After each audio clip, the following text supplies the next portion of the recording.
Welcome all you wiretappers out there. Back here in the studio of Gangland Wire. As you can tell, a nice warm spring day. It might be even warmer by the time I get this out, but it's beautiful today. I think it's going to be maybe 75 here in Kansas City.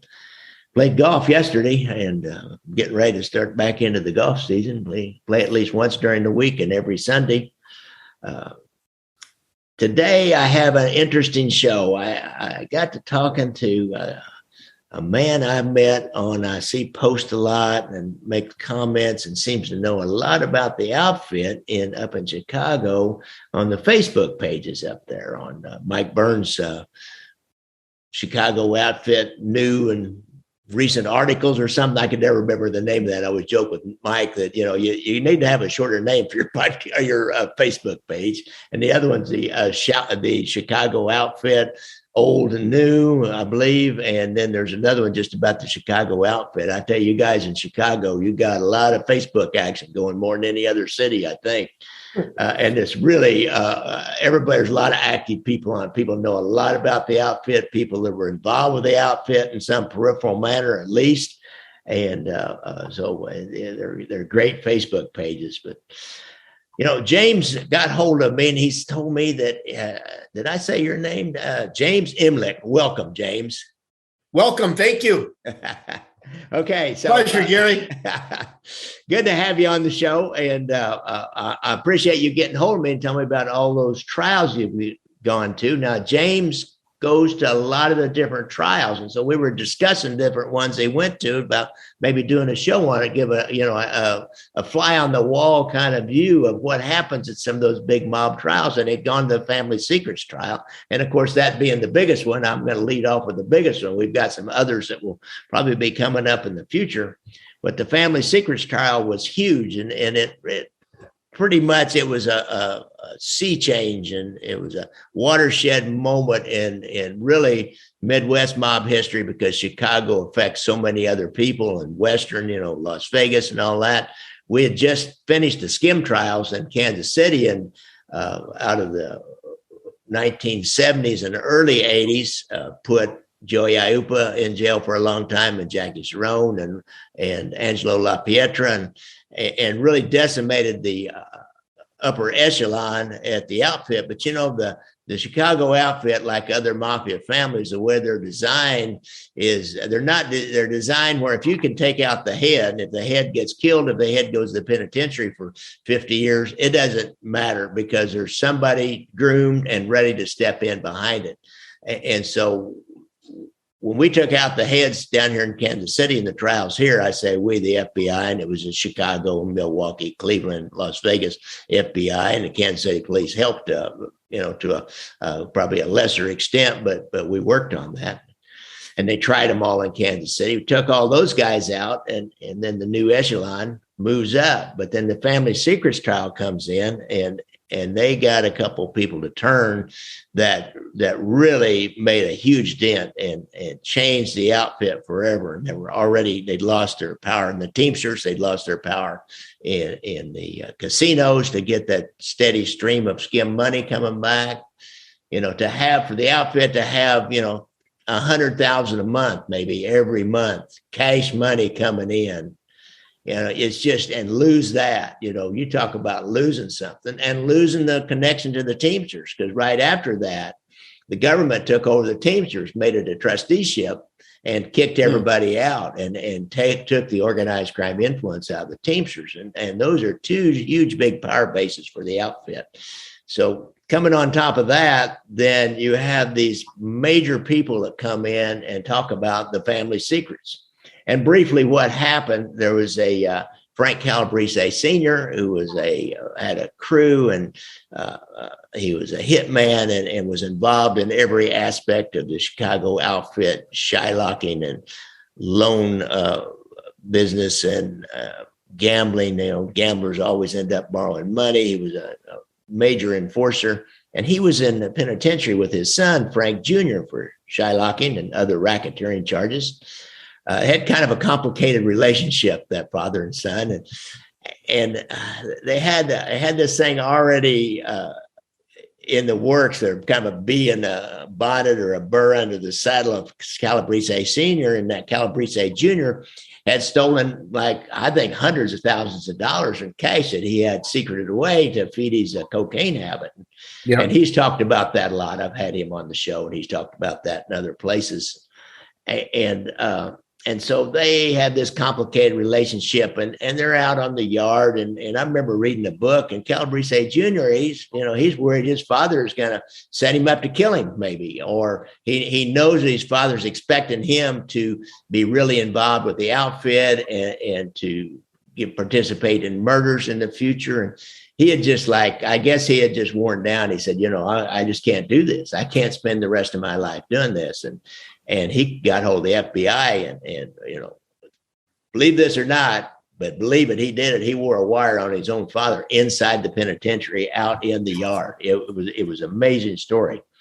And from that, they started taking down his father, and they started looking at a series of murders, and they suspected Frank and his brother, Nick Calabrese, Frank Sr., and his brother, Nick Calabrese, of being involved in some murders.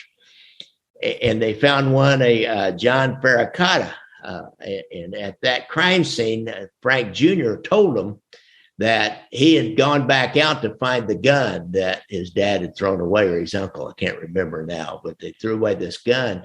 And the Bureau went back and looked at that murder, and they found there was a glove had been recovered by the cops there at the scene. And it was a bloody glove, and it had blood from the victim, and it had other DNA in it. And then they connected that DNA up to Nick Calabrese, and that was it for him. That he was a dead man there, as far as either the outfit was going to have to kill him, or he was going to have to go into witness protection, I think. And because he had a case, the case was going to give him a life for sure. He chose to go in, and this started with Frank Calabrese Jr. So that sets up the trial. And they're taken down when Nick Calabrese starts testifying and starts talking to the FBI. It exposes all these other murders, because they were a hit team. They used to call it the Calabrese necktie, because they would cut their throat, they'd shoot them and cut their throat, and that was what you would call the Calabrese necktie. So they were a violent, vicious crew, and were responsible for a lot of murders, and were connected right to the top. And the boss by this time, I believe, was James Marcello, and they were connected right up to him and could bring him down. So James, welcome. I hope I didn't take up too much time, but I just want people to know, this is set the scene, and you go to the trial. Correct. Welcome, Gary. And you kind of knew the basics of what this was about, I would have to assume, before you even went in there. I did. The indictment came out shortly before the trial, so I marked that down on my calendar. And once the trial started, I was in court, not every day, but the vast majority of the time I was able to attend that trial. There will never be another trial like that ever. It was a legendary trial, 18 murders dating back to the 70s. And a couple interesting things about that trial is, number one, like you mentioned, Frank Jr. testifying against his father, Frank Sr., and then Nick, Frank's brother, testifying against his older brother. That's where the name Family Secrets came from. But the most interesting thing to me was you'll never, ever see a mob boss get on the stand and testify in his own defense. That's unheard of. And in this particular case, we'll talk about it later, Joey Lombardo, at his age, probably decided, at my age, what do I got to lose? So against his attorney's advice, he decided to take the stand in his own defense. And I'll never forget seeing Joey on the stand. And then Frank Calabrese, the real killer, the evidence, most of the evidence is against Frank Sr. He decided to take the stand in his own defense. Crazy. To basically explain his side of the story. And then last but not least, one of the defendants who was out on bond, a Chicago cop, they called him Chuan, he decided to take the stand in his own defense and failed miserably. Yeah, they usually do. Yeah. Well, let's start off with the prosecutor. He's kind of slips under the radar. I was talking to Red Wimet a little bit about this. Red testified a little bit in this trial, and Mitch Mars was his name, Mitchell Mars. Tell me a little bit about him. I think you met his mother or something. Yeah, interesting. Mitch Mars, first of all, was, in my opinion, one of the best prosecutors in the country. Him and his team. I mean, they put away all the heavyweight mob guys. They put away, obviously, everybody in the Family Secrets case. They put away El Taco, Rocky and Felicia's crew. He put away Betty Lauren Maltese. The mob guys hated this guy. Very similar to how the New York guys felt about Mayor Giuliani. During court, though, I was sitting next to this old lady. I had no idea who she was. And her and I started making small talk. And it just so happens that her and I are kind of from the same suburb of Chicago. So we started talking, and she was telling me that she attends every one of her son's trials, her son, Mitch Mars. She told me ever since he was a little boy, he always wanted to put away the bad guy. You know, that was his dream. He graduated top of his class, St. Lawrence High School, went on to Georgetown Law, graduated top of the class, and then he became one of the top prosecutors in Illinois. At one point back in the 80s, there was a big drug trial that Mitch Mars prosecuted, and the cocky drug dealer, his name was John Kappas, he threatened Mitch Mars. And as you know, that's something you never do. You never threaten the prosecutor. No. So Mitch Mars' mother told me that she had to have security for several months at her house, going to the store, going to and from court. Wow. Now, it's interesting. I didn't know this at the time, but during the 3-month Family Secrets trial, Mitch Mars kind of had a sore throat, a little bit of a raspy voice, and he seemed to me like he was drinking a lot of water. I had no idea, but we found out shortly after the trial, he was sick during the trial, and the poor gentleman died of lung cancer at the young age of 50. So that was pretty devastating news to everyone in Chicago, you know, especially his team of prosecutors. Oh yeah, and the FBI, all the agents that worked with him. Well, that's that's a real shame. Well, anyhow, so I guess first of all, tell us about the people in the gallery. I mean, I walked into a mob trial that I had to testify here in Kansas City, and God, I walked in and they kept me outside, of course, until I walk in, and there's the whole right side was filled with all the Savella family and hangers-on and extended family, women and men, and you know, they're all like staring daggers at me as I walk up. You know, they've called my name, and so tell us about the kind of just a general feel for when you go in that courtroom. I remember you told me the Savellas were all giving you dirty looks when you walked in the courtroom. Well, it's an interesting group of people. In the gallery, you have obviously the defendant's family and friends. Sometimes you get the victim's family and friends. You get obviously the federal marshals. You get members from the media. You get the court artist lady who I like to sit next to. You know, some of the cameras aren't allowed in court, so you have a court artist. Yeah. And you'll get some old retired gentlemen, guys that just kind of want to get out of the house, get away from their wife. And sometimes they're actually sleeping in court. And then you also get a lot of retired agents like yourself, gentlemen that have been chasing these mob guys for years. Yeah. And now we finally see them getting prosecuted. You'll also see some law students as well. And then a couple court buffs like myself. Interesting.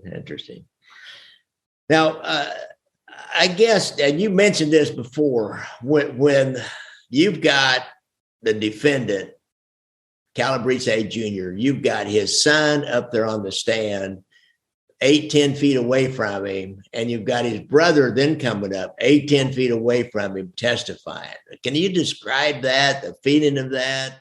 Well, you know, for all the wiretappers out there, it's one thing to to read the stories and watch videos about all these mob guys, but imagine being in the courtroom, Right. 10, 15 feet away from them. Now they're in court, they're on their best behavior, right, Yeah. with their lawyers. But back to Frank Jr., he was one of the first witnesses that the government called. Young guy, pretty good shape. When he walked in the courtroom, you could tell he was very nervous. And, you know, the government, they did a pretty good job prepping him, trying to get him relaxed. And he felt confident going in, but once he saw his dad in that courtroom, the nerves got to him. He didn't look at his father at once. He didn't look over at the father at one time. But Frank got on the stand and basically talked about, you know, growing up in the Calabrese households, what it was like growing up, kind of like the love-hate relationship he had with his family. He talked about some of the crimes he committed for his father.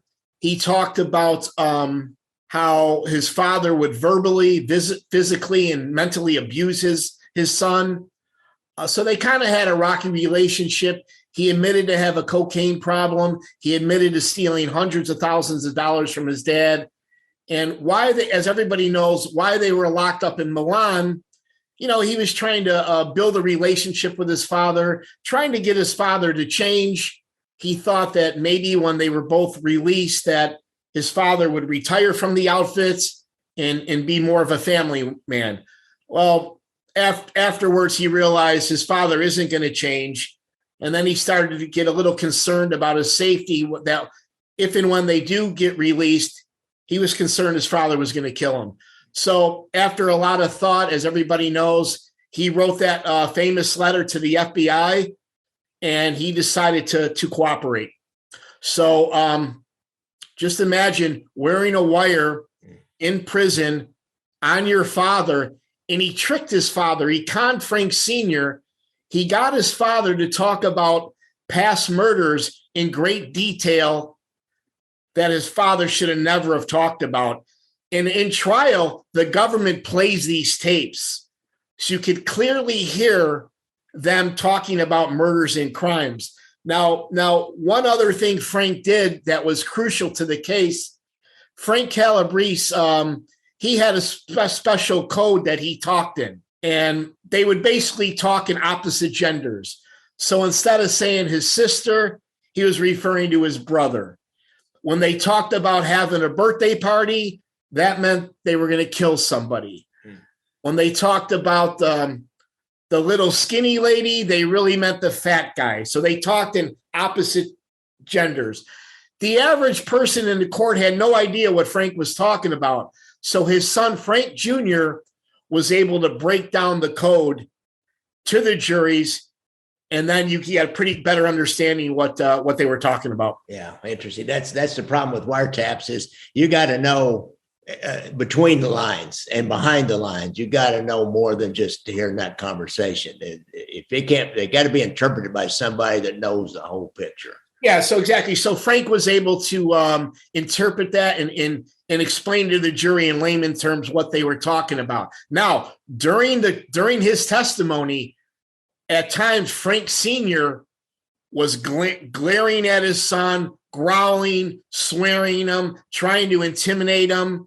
And then other times he was laughing, making jokes. But Frank Jr. did a good job trying to ignore his dad. But I can't imagine how difficult that must have been for Frank, you know, because he does love his dad. Yeah, it would be hard. It'd be the hardest thing in the world. And then we got the brother Nick. So that had to be quite a confrontation there again. Or did they just ignore each other? That's even, I tell you what, that's even more crazy because Nick was really involved in all this stuff and absolutely partial evidence. So he you can almost understand the son, but the brother, you know, wait a minute, you talk about betraying your oath and slide your own way out of a lot of murders and putting your brother in. That's beyond the pale, if you ask me. Yeah, Nick Calabrese, when you look at him, he does not look like a killer. He doesn't look like a mob guy. He looks like your neighbor next door. Now, prior to Nick's testimony, correct me if I'm wrong, I don't think there was ever a made member of the Chicago outfit that testified. I don't think so. I agree. There was associates, but never a made guy. Now, so Nick started out, he talked about his life in the military. He talked about his career as an iron worker. He actually worked on the famous John Hancock building in Chicago. And then over time, to make money, he started working for his brother and the Chinatown crew. Over time, his brother got him involved in the murders. I think it was 12 murders that Nick personally took part in. And he goes into great detail on various murders. So his testimony was devastating, not only to Frank Sr., but to Jimmy Marcello, Paulie the Indian, and even Joey Lombardo, because Gary, he had so much detail, only detail they would know if you were actually there. And he came across as a, very humble, soft-spoken, quiet, low-key guy. And same thing, he wouldn't look at his brother once. Same thing, Frank Sr. would sometimes swear, yell outside, try to throw his brother off, but his brother kept straight on with the testimony. Another thing with Nick is he testified. A lot of people didn't know this. Prior to the Spilatro killing in Bensonville, the first plan, they were going to kill him out in Las Vegas.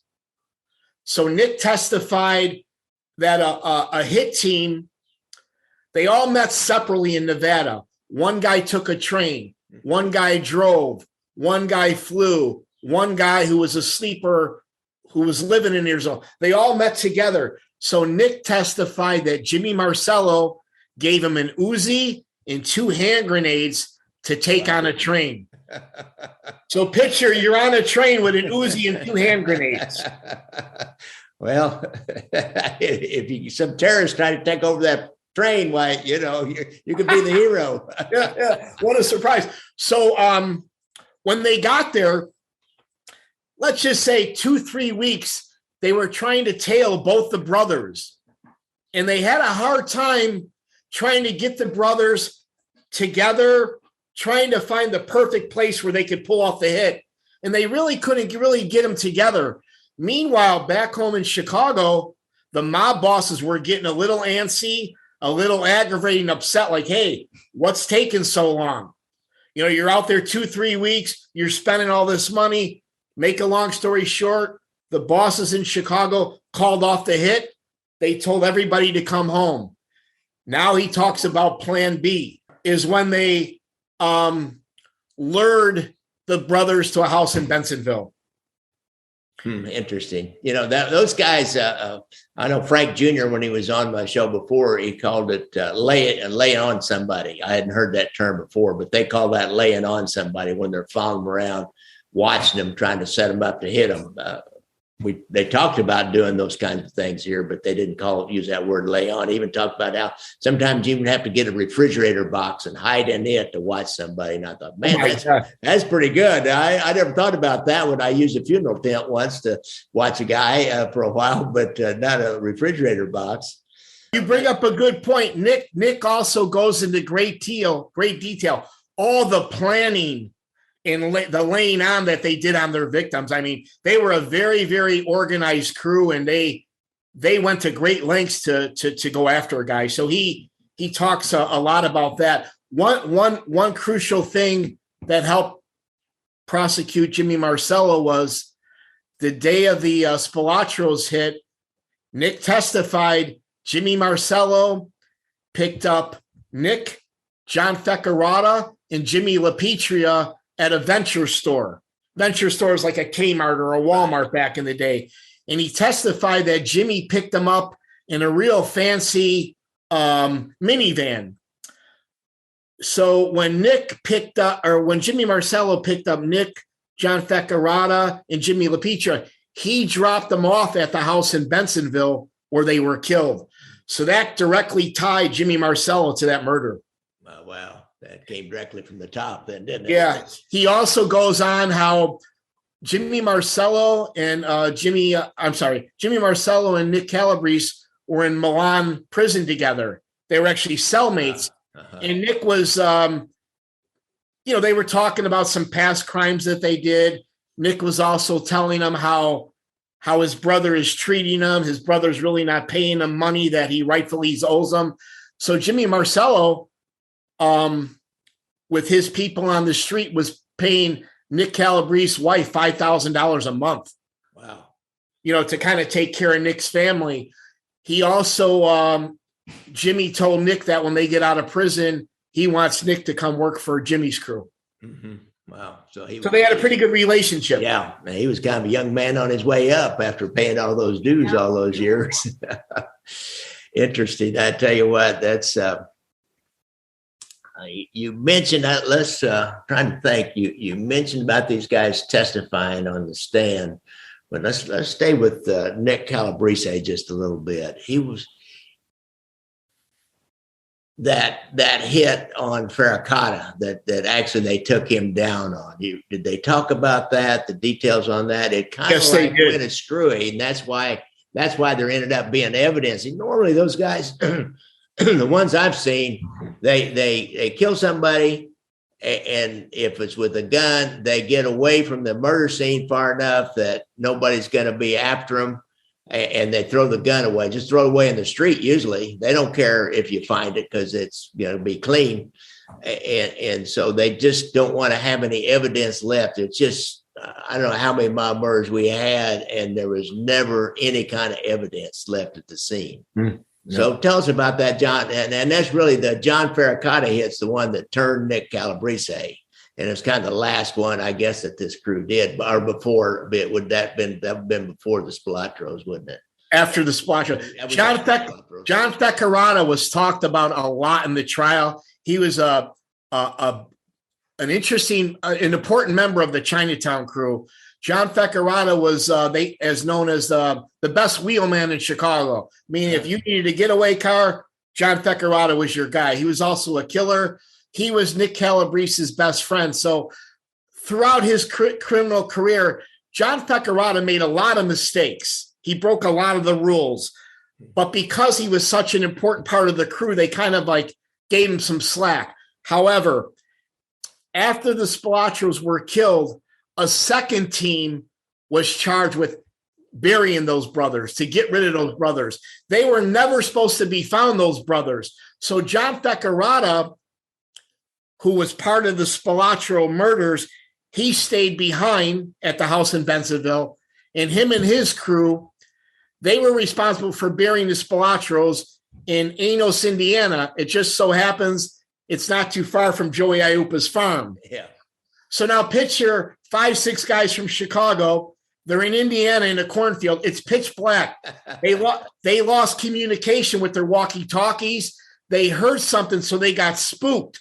So rather than dig a deep grave, they dug a very shallow grave and got the hell out of there. Yeah.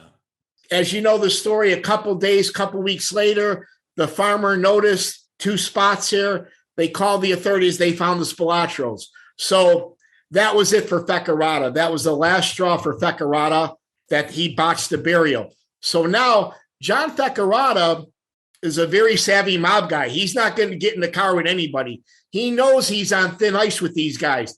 The only guy he trusted was his best friend, Nick Calabrese. Uh-oh. So after the Spilatros were killed, they tricked Farracotta. They said, hey, we got to blow up this dentist's office that owes us money.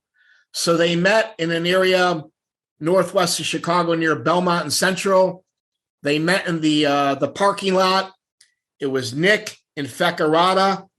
Nick had made a fake bomb. It was basically flares that he made it look like dynamite. Yeah. He also had a gun on him. So when when Nick went down to pick up the fake bomb, he pulled out a gun. Farracotta said, "Oh no, not you." So they started struggling. The gun was fired. Nick didn't even realize he accidentally shot himself in the arm. So now Farracotta's running for his life. He knows this is it. His time is up. Nick Calabrese is injured. He doesn't even really know that he shot himself in the arm because his adrenals are pumping. So Nick is running, and Nick testified why he's chasing Fecarata.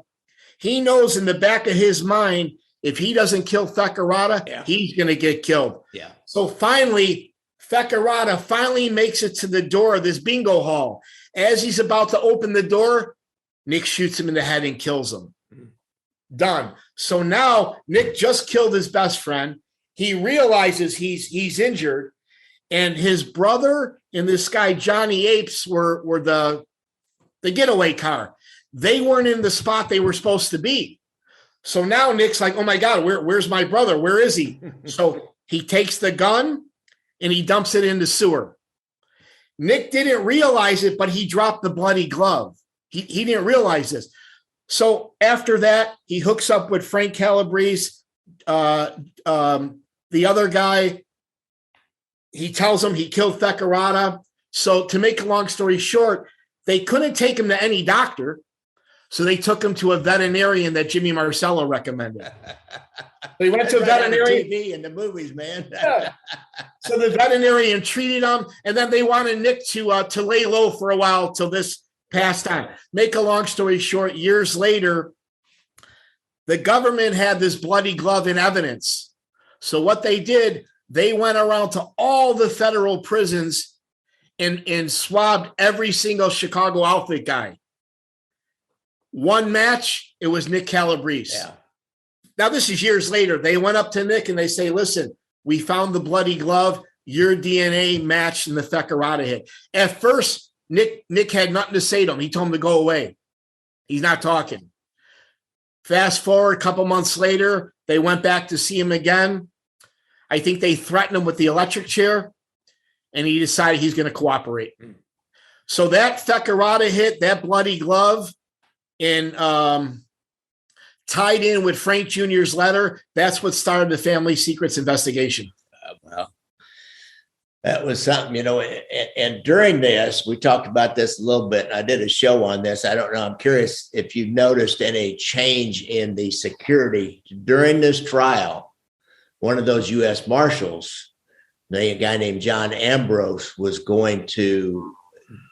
giving some information to the Marcellos, and they in a wiretap or a hidden microphone in a prison, they had Jimmy Marcello talking to his brother Mike, I believe, about this, and they picked up some different little code words like the babysitter. Did you notice any of that going on?